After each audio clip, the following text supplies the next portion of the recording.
நம்ம ஸ்டாக் மார்க்கெட்ல ரொம்ப நாளா இன்வெஸ்ட் பண்ணிட்டு இருக்கிறோம். நம்மள மாதிரியே இன்வெஸ்ட் பண்ணணும்னு நினைக்கிறவங்களுக்கு அந்த பேசிக்ஸ்லாம் வந்து எங்க கத்துக்க முடியும்?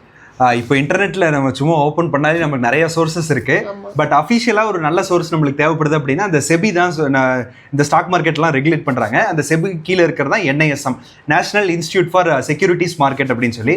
அந்த இன்ஸ்டியூட்டில் வேரியஸ் கோர்சஸ் ப்ரொவைட் பண்ணுறாங்க. சில பெய்ட் கோர்சஸ் இருக்குது, இல்லை ஃப்ரீ கோர்சஸ் இருக்குது. ஒரு ஃப்ரீ கோர்ஸ் இருக்குது, செபி இன்வெஸ்டர் எக்ஸாமினேஷன் அப்படின்னு சொல்லிட்டு. நம்ம இன்வெஸ்ட்மெண்ட் பண்ணுறதுக்கான பேசிக் விஷயங்களை தெரிஞ்சுக்கணும் அப்படிங்கிறது தான் இந்த கோர்ஸோட நோக்கம். நம்ம இதில் ஃப்ரீயாக என்ரோல் பண்ணுறது மூலியமா அவங்க வந்து ஸ்டடி மெட்டீரியல் அப்படின்னு சொல்லி ஒரு 2-3 PDF வச்சிருக்காங்க. நம்ம அந்த PDF கோ த்ரூ பண்ணும்போதே பேசிக்காக நம்ம இன்வெஸ்ட் பண்ணுறதுக்கு என்னென்ன தெரிஞ்சுக்கணும் அப்படிங்கிறத அதில் தெரிஞ்சுக்கலாம். அதுக்கப்புறம் அதுலேயே ஒரு டெஸ்ட்டும் இருக்கும்.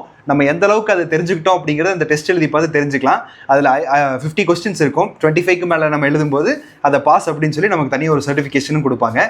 பட் இந்த சர்டிஃபிகேஷன் இதெல்லாம் அப்பார்ட் ஒரு பேசிக்கான விஷயங்களை தெரிஞ்சுக்கிறதுக்கு இந்த கோர்ஸ் வந்து ரொம்ப யூஸ்ஃபுல்லாக இருக்கும் அப்படின்னு நினைக்கிறோம். அதோட டீட்டெயில்ஸ் வந்து நாங்கள் கீழே டிஸ்கிரிப்ஷனில் கொடுக்குறோம், செக் பண்ணி பாருங்கள். தேங்க்யூ.